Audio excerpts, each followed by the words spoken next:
Okay, I'm Diane Sare, and I also happen to be a member of the LaRouche Democratic slate for House of Representatives. I'm running in Northern Jersey for U.S. Congress.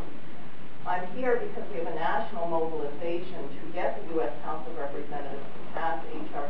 1489, as Jessica White just referenced.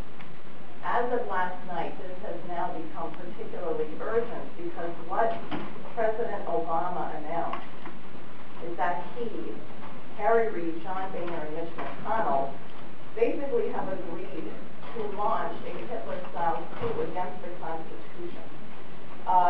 That it turns out Geithner and Obama have been illegally in a dialogue with Dave Beers, the head of Standard & Poor's.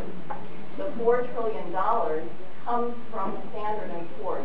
It is not a figure arrived at by the American people or their representatives. And that what they agreed, if we don't reinstate Glass-Steagall, then we're stuck with this gigantic deficit and we are being threatened, blackmailed with threat of a default. What they decided to establish, for people who may not be aware of this, is a 12-person super Congress, 6 Democrats, 6 Republicans, who are tasked with coming up with another $1.5 trillion in cuts on top of the $1 trillion already agreed upon. But that's only the beginning of potentially trillions of more cuts. The U.S. Congress can only vote up or down. There will be no amendments.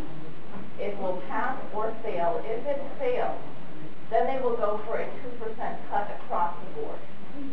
This will kill people. This is a coup against our Constitution. So there are 32 co-sponsors right now on H.R. 1489. We have 3 so far from the state of New York, although I don't think there are any from Nassau or Suffolk County. We are asking this body to pass a resolution in support of the reinstatement of Glass-Steagall. We can't do that. The rules of this legislature prohibit sensitive legislative resolutions. Can't be done.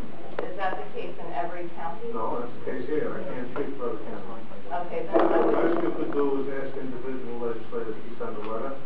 Okay. Go right ahead, but I'm not. Good.